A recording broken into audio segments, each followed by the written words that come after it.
Everyone, इससे पिछले turn पे हम लोगों ने न्यूक्लियर फिजन पढ़ा था।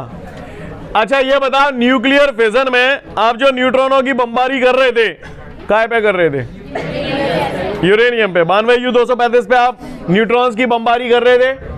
वो दो कंपोनेंट में, दो लाइट न्यूक्लियाई में कन्वर्ट हो रहा था, बैरियम और क्रिप्टन में, और 3 न्यूट्रॉन निकल रहे थे प्लस एनर्जी निकल रही थी। सही बोल रहा हूं? वहां पर एनर्जी का जो सोर्स है वो क्या है? Mass defect. मास डिफेक्ट की वजह से एनर्जी प्रोड्यूस हो रही थी, यस और नो? और वो एनर्जी अगर हमें कैलकुलेट करनी है तो हम लोग E बराबर डेल्टा MC स्क्वायर अप्लाई कर सकते हैं। सीन क्लियर है सभी को? ये हम लोगों ने पढ़ा था न्यूक्लियर फिजन में। अगर आप लोगों को याद हो, बाइंडिंग एनर्जी आपने पढ़ी थी, 50 से 70 के बीच के जो न्यूक्लियस थे वो स्टेबल थे, 70 से ऊपर 50 से नीचे, हाँ 70 से ऊपर वाले जो थे हैवी, तो वो लाइट न्यूक्लियाई में कन्वर्ट हो जाते थे, जैसा कि आपने पिछले टर्न पे देखा न्यूक्लियर फिजन। आज हम लोग पढ़ने जा रहे हैं न्यूक्लियर फ्यूजन। अगला क्वेश्चन हमारे सामने यही है। न्यूक्लियर फ्यूजन की अगर हम बात करें तो न्यूक्लियर फ्यूजन के अच्छा एक बात और बताओ, कल जब आप लोगों ने न्यूक्लियर फिजन पढ़ा था कितनी एनर्जी निकल रही थी?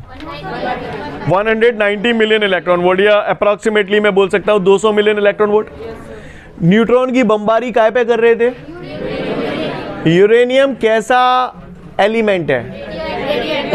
Radio active elements. इस नेचर में, इस यूनिवर्स में क्या रेडियो एक्टिव एलिमेंट बहुत अधिक तादाद में मौजूद है?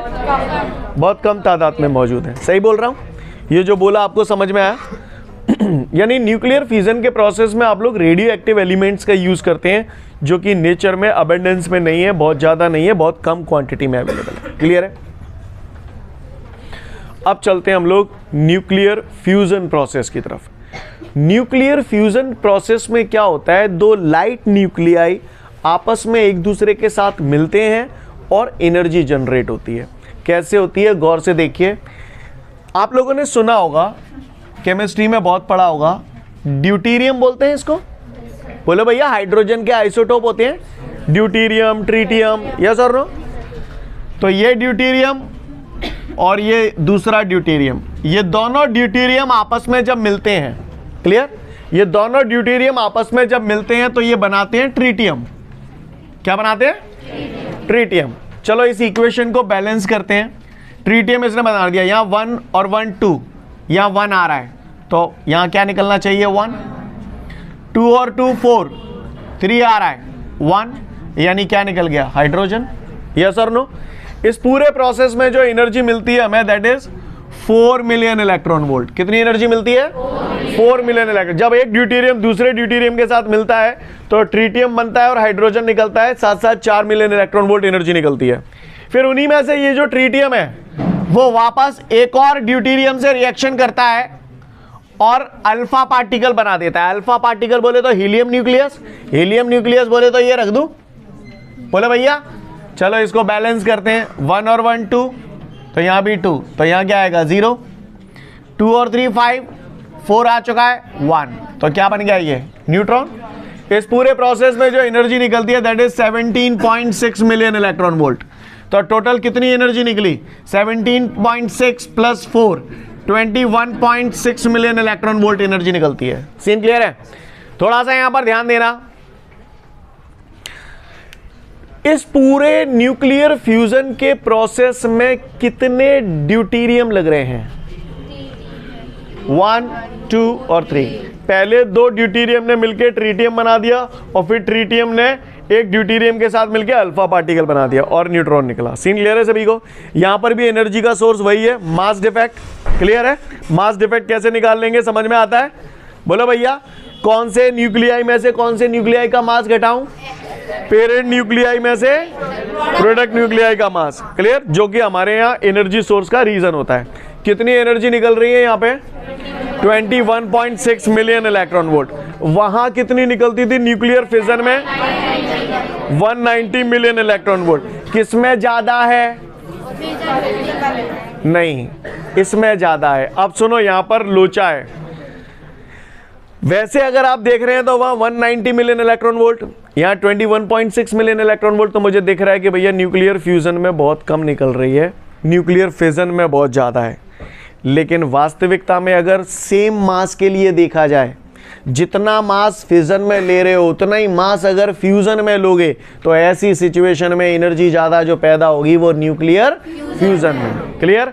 अगर सेम मास के लिए कंसीडर किया जाए तो न्यूक्लियर फ्यूजन में एनर्जी ज़्यादा पैदा होती है। वैसे आपको मोटे तौर पर देखने में क्या लग रहा है कि भैया यहाँ में तो 21.6 ही है, फिजन में हमने कल 200 मिले। बोलो भैया, वहाँ पर न्यूक्लियस कितने हैवी थे, 92 U 235, मास नंबर कितना था 235 जहाँ मैं कहा है 2 आ रहे हैं, नहीं आई मेरी बात समझ? क्लियर? तो अगर सेम मास के लिए बात की जाए, किसी ने पूछा सेम मास के लिए कौन से प्रोसेस में एनर्जी ज़्यादा प्रोड्यूस होगी, तो न्यूक्लियर फ्यूजन में। क्लियर है? बात समझ में आ रही है? तो आपने देखा न्यूक्लियर फिजन के प्रोसेस में कितनी एनर्जी पैदा हुई थी, 190 मिलियन इलेक्ट्रॉन वोल्ट या 200 million electron volt. Nuclear fusion में 21.6 मिलियन इलेक्ट्रॉन वोल्ट। किसी ने पूछा सेम मास में किस में ज़्यादा किस में कम, फ्यूजन में ज़्यादा फिजन में कम। और सुने, जो न्यूक्लियर फिजन हमने पढ़ा था तो वहां पर आप जो न्यूट्रॉनों की बमबारी कर रहे थे वो रेडियो एक्टिव एलिमेंट्स पे कर रहे थे, राइट? यानी वहां पर फिजनेबल मटेरियल जो होते हैं वो रेडियो एक्टिव सब्सटेंस है, लेकिन फ्यूजन में हम लोग रेडियो एक्टिव सब्सटेंस यूज नहीं कर रहे हैं। समझ में आ रही है बात? फिजन में रेडियो एक्टिव एलिमेंट्स यूज होते हैं और रेडियो एक्टिव एलिमेंट्स इस नेचर में, इस ब्रह्मांड में बहुत कम तादाद में अवेलेबल हैं। न्यूक्लियर फ्यूजन प्रोसेस अगर हमें करनी है तो जहां में तो हाइड्रोजन है, ब्रह्मांड भरा पड़ा है हाइड्रोजन से, यानी ये हमारे पास अबेंडेंस में, बहुत अधिक तादाद में। समझ में आ रही है बात? न्यूक्लियर फिजन का कल हम लोगों ने एग्जाम्पल पढ़ा था, न्यूक्लियर बॉम्ब या एटम बॉम्ब भी बोलते हैं इसे। क्लियर? न्यूक्लियर फ्यूजन का जो एग्जाम्पल है दैट इज हाइड्रोजन बम। इससे मतलब बहुत अधिक तादाद में एनर्जी निकलती है। सीन क्लियर है? तो आपको न्यूक्लियर फिजन और न्यूक्लियर फ्यूजन दोनों प्रोसेस क्लियर हुए। यहां पर एक खास बात ये देखनी है, कल हम लोगों ने जब पढ़ा था न्यूक्लियर फिजन तो मैंने बोला था ये प्रोसेस जो होती है वो ऑर्डिनरी टेम्परेचर और ऑर्डिनरी प्रेशर पे हो जाती है, राइट? लेकिन न्यूक्लियर फ्यूजन का जो प्रोसेस होता है इसके लिए बहुत अधिक टेम्परेचर की रिक्वायरमेंट होती है, दैट इज 10⁷ केल्विन। क्लियर? यानी बहुत ज्यादा टेम्परेचर की रिक्वायरमेंट होती है इस प्रोसेस को करने के लिए। अब क्यों रिक्वायरमेंट होती है इतने टेम्परेचर और इतने हाई टेम्परेचर और प्रेशर पे ये प्रोसेस क्यों हो रहा है, तो उसका कारण समझें। ये ड्यूटेरियम है, इनके न्यूक्लियस है, दोनों के न्यूक्लियस है। न्यूक्लियसों पे कौन सा चार्ज होता है? Positive charge. जब मैं इन दोनों को स्ट्राइक करवाऊंगा तो इस पे भी पॉजिटिव चार्ज, इस पे भी पॉजिटिव चार्ज। जब स्ट्राइक करवाऊंगा तो रिपल्सिव फोर्स लगेगा, ये स्ट्राइक करेंगे नहीं, ये दूर दूर भागेंगे, राइट? तो मुझे एक्सटर्नल एनर्जी देनी पड़ेगी जिससे रिपल्सिव फोर्स इन पे इधर की तरफ लग रहा है तो मुझे कम से कम इतनी एनर्जी देनी पड़ेगी कि ये रिपल्सिव फोर्स के अगेंस्ट एक दूसरे से टकराएं। समझ में आ रही है आपको मेरी बात? इस वजह से मैं बहुत हाई टेम्परेचर और बहुत हाई प्रेशर मेंटेन करता हूं। बहुत हाई टेम्परेचर प्रेशर क्रिएट करने से क्या होता है, इनकी थर्मल एनर्जी बढ़ जाती है, हीट एनर्जी इन्हें मिलती है। तो थर्मल एजिटेशन के कारण, हीट के कारण ये एक्साइटेड हो जाती है। एक्साइटेड हो जाती है तो जो इनके बीच में रिपल्सिव फोर्स लगता है उसको ओवरकम कर लेते हैं और आपस में एक दूसरे से, हाँ समझ में आ रही है मेरी बात? सीन क्लियर है? तो अगर किसी ने पूछा कि न्यूक्लियर फ्यूजन प्रोसेस में हम लोग हाई टेम्परेचर और हाई प्रेशर क्यों ले रहे हैं, तो आपको समझ में आ रहा है, जो रिपल्सिव फोर्स लग रहा है उसको ओवरकम करने के लिए। Got my point everyone? शांत मन से सभी लोग पढ़ लें, न्यूक्लियर फ्यूजन प्रोसेस आप लोग समझ जाएंगे और साथ साथ न्यूक्लियर फिजन और न्यूक्लियर फ्यूजन में डिफरेंस भी पढ़ लें। दोनों क्वेश्चन आपके क्लियर हैं। आगे बढ़ते हैं। तो मैं उम्मीद करता हूं सभी ने न्यूक्लियर फिजन, न्यूक्लियर फ्यूजन हो गया सभी का। इसके बाद हमारे को कॉन्सेप्चुअल क्वेश्चन दिए। कॉन्सेप्चुअल क्वेश्चन में सबसे पहला क्वेश्चन मैं आप लोगों को करा चुका हूं। बोलो भैया, यस और नो? ठीक लगाया कि नहीं? उस पर पहले ही करवा चुका हूं, ठीक है। उसके बाद अगला क्वेश्चन जो है क्या है, बोलो? व्हाट चेंजेस ऑकर, क्रॉस मार दो इस पे, रेडियो एक्टिविटी हट गई आपके सिलेबस से। उसके बाद सारे क्वेश्चन हटा दो, केवल, हाँ नहीं सारे नहीं। उसके बाद आप अगला ये जो है, जो मैं बोल रहा हूं हटा दें उसे। If nuclear speed changes to Q, मिला? Cross. Arrange the alpha beta and gamma, cross. इसके बाद दो क्वेश्चन दिए हैं, एक है name the material use to slow down, number 2 absorb the neutrons in a nuclear reactor, मिला? लिसन एवरीवन, वैसे आप लोगों ने 9-10 न्यूक्लियर रिएक्टर हम लोगों के सिलेबस में नहीं है, हालांकि मैंने एक छोटी सी डेफिनेशन आपको न्यूक्लियर रिएक्टर की लिखाई है, इसको आप करना चाहें तो कर सकते हैं। सिलेबस में रहा नहीं, मैं फिर बोल रहा हूँ। पर न्यूक्लियर रिएक्टर में आप लोगों ने पढ़ा होगा, जब आप 92 U-235 पे बमबारी करते हैं न्यूट्रॉन की, तो बहुत अधिक तादाद में न्यूट्रॉन पैदा हो जाते हैं और उनकी स्पीड बहुत ज़्यादा होती है, राइट। अनकंट्रोलेबल रिएक्शन हो जाती है वो। तो उनकी स्पीड को कंट्रोल करने के लिए हम लोग क्या करते हैं, हैवी वाटर यूज़ करते हैं या ग्रेफाइट यूज़ करते हैं। क्लियर है, समझ में आ रही बात, उनकी स्पीड को कंट्रोल करने के लिए। लेकिन संख्या में जो ज़्यादा न्यूट्रॉन पैदा हो जाते हैं, तो अनवांटेड न्यूट्रॉनों को एब्जॉर्ब करने के लिए हम लोग कैडमियम रॉड यूज करते थे। क्या यूज करते थे? याद रहे तो वेल एंड गुड, नहीं तो कोई टेंशन वाली बात नहीं है। समझ पा रहे हैं? क्लियर। तो अगर किसी ने पूछा कि भैया न्यूक्लियर रिएक्टर में न्यूट्रॉन की स्पीड को कंट्रोल करने के लिए क्या यूज करते हैं, तो आपको बताना है ग्रेफाइट रॉड या हैवी वाटर। क्लियर। अनवांटेड न्यूट्रॉनों को एब्जॉर्ब करने के लिए एज ए एब्जॉर्बर हम लोग कैडमियम रॉड यूज करते हैं। क्लियर है, बात समझ में आ रही है सभी को। और उसके बाद आपके सामने एक रिएक्शन दिया हुआ है अगले क्वेश्चन में। ये रिएक्शन दिया हुआ है और आपको बोल रहा है एक्स, वाई, जेड और ABC की वैल्यू कैलकुलेट करके बताऊं। तो ये वैसे तो ये भी आपका वही है, रेडियो एक्टिविटी का ही पार्ट है, पर चूंकि आप लोग केमिस्ट्री वगैरह इतनी पढ़ चुके हो कि इस टाइप की चीज़ें आप कर सकते हो, इसलिए करा रहा हूं।